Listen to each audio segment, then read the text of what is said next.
$100,000 average on the first 2 deals. Not too bad.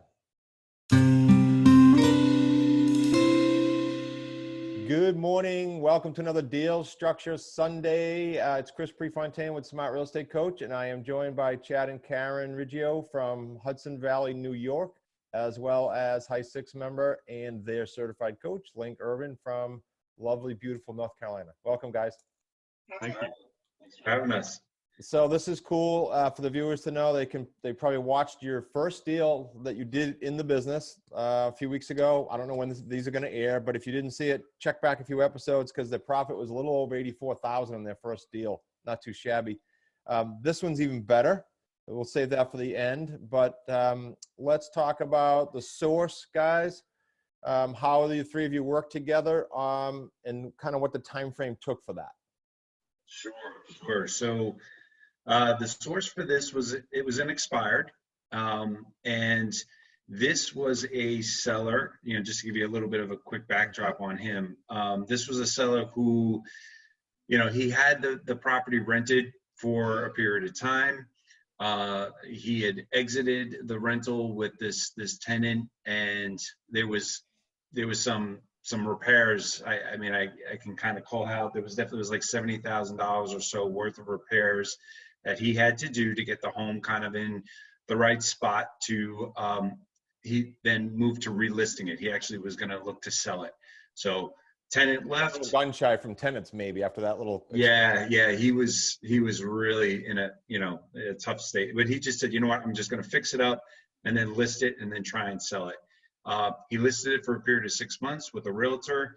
Kind of the term expired with the realtor. I caught him at the time of the expiration, and he was sour and bitter from both ends, from renting it to a tenant and trying to sell it on the open market. So, he was at a position where he said, I just want out. I just want out. And that's where we kind of jumped in, presented him when we met them, presented them with some numbers, drew up contracts, and I'd say it probably took 2 to 3 weeks, kind of a back and forth, just to kind of go through some of the details. But I'd say probably 2 to 3 weeks we got him on board. Yeah. And you guys, couple things now. You guys, this one you said expired, but there's 2 ways of doing expireds for the viewers. Either a VA calls, a virtual assistant calls, or you guys called. So on this one, you actually had the call, right? Yes. Yep. Okay. So good for them to know there's options there. And then this one, as I recall, also had, was this the one that had the spouse or the partner was also a paralegal? This is right. Yes. Yeah. So, okay. So picture this for the viewers.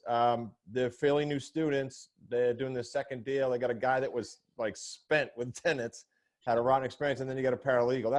That's a tough tag team sometimes to overcome. Yeah, absolutely. And actually, he was also, a contractor. So he was pretty familiar with kind of just, how things work with, other parties and agreements and things like that. So it was, there was a couple of variables to this that we had to kind of, sort through. And that's what we leaned on Link.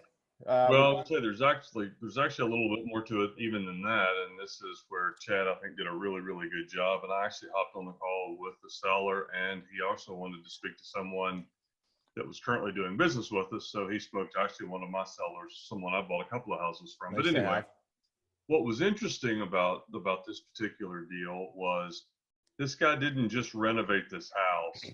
He renovated it like he would be living in it. So the trust that he showed, and he didn't renovate it like, okay, it's a rental, I'm going to fix it back up, tolerable. I mean, he renovated this house up to his standards, which were pretty high. So it's really interesting that he did such a good renovation, and he still was comfortable enough with Chad and us to hand it off to get it taken care of this way. He really wanted to wash his hands of it, and Chad and Karen both, because they both went out and met them, did a really awesome job making them feel comfortable with, us as a company and a group of people that they'd want to do business with. So it really went really great. Well, so you said something that's neat there. The whole process, A, the communication with all three of you, because they had that backbone. B, they were able to utilize is the best word, one of your sellers, because we're in the community. And I had a C, I'm thinking, and I just poof. What's the C? Oh, the forms. I mean, we have the forms and everything we have. That you got a paralegal and you got a contractor, and I'm assuming our forms were fine for the deal because We made a couple of very minor modifications, mostly just semantics. I mean, they were very, very simple. Yeah, awesome. So let's dive in because we said at the beginning we teased him with a higher profit. This guy owed how much, and then how much promised equity on top of that, and then what do we sell it for, or what are we looking to structure? So he owed about 65, I'd say 65,000, and we actually preserved him equity of about 300. So we bought it for 365. Okay, and this is a sandwich again, right? And this is a sandwich. Yeah, yeah. 365. We went to market at what? 4099. These are nice spreads. These are yeah, awesome spreads. It's excellent spread, and this was a 36-month term. 36 months, 41K spread. Okay, payday one projected upfront and over time. Projected upfront is going to be somewhere in the neighborhood of 10,000, and then within the first 6 months, we're going to get to a total down payment of about 41,000. Within 6 months, that's nice. Within 6 months. Cash flow and otherwise. I think also with this one, because he put so much work into the home, we're being very selective of our buyer, and I think he totally appreciated that and understood that we were doing a huge vetting process beforehand, and we weren't just putting anybody in this home. So I think that made him feel comfortable too. Yeah, and I think I said it on your first deal in the deal structure, but it warrants saying it again, which is we look to cash these buyers out, period, and that's super important because many people don't do that, don't care if they do or not. Right. And that's just cruddy. I don't know how they can sleep with that at night. So we do set them up to win. Granted, some people have life events, but we do set them up to win. So 40-ish. Okay. Yep. Payday 2. Underlying debt.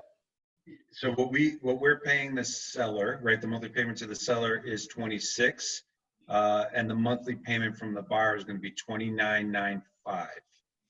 Okay. And are you paying the seller directly, and he's paying his mortgage, or are you paying the mortgage directly? We're actually going to pay the mortgage directly. Okay, cool. I bring that up because I forgot when we talked about this the last time if we said that, and if the viewers are watching this, there's a reason for that, and there's a script around it. And the reason is you don't want to have this case. They have their second property. Okay, they can micromanage it, but if you get to the point, or when you get to the point of 18 properties, in our case 50 or 60, in Link's case, in the teens, you don't want to deal with, oh man, I hope they all paid their mortgage and chase that down for proof. Because then you're in an upside down situation if they goof intentionally or not. And so we do pay directly. So good point. Well, in addition to that, Chris, we have a fiduciary responsibility to our buyer to ensure that that mortgage stays paid each month. Right. So, I mean, there's more to it than just making it easy. Big time. Yeah, thank you. I see a lesson learned for us too throughout the structure of all this. Link kind of helped us to really, make sure that we had that sort of in place with the seller, that we're going to kind of be paying it directly. Kind of makes sense. So there was some discussion around that, and that was, at the help of the coaching. Yeah, and I don't mind telling a seller that script-wise, I want to pay my mortgage directly. Well, no, here's why we don't, because of what Link just said. We are very cognizant, morally, ethically, and legally with our buyers, and we make sure they get paid. We can't worry about you every day. Okay, you went out to the market, so 26, 29.95. Yep. So almost $400 over 36 months comes to what? 14.2. 14-ish. Right, okay. 14.2. And then payday 3 is a juicy one. What's payday 3 looking like? Yeah, payday 3 is kind of large because of the principal pay down. So the monthly principal pay down on this is right around $1,520 per month. It's awesome. Yeah. So over 36 months, that's just under $55,000. So real big principal pay down. Words are hot on Sunday. It's okay. Little tongue twister there. Yeah. So the payday 3 kind of really comes out to right around 79,100. Okay, so that puts this baby to my opening statement about averaging 100 grand. You did 84 in the last one. This one's at just under 114. Yeah.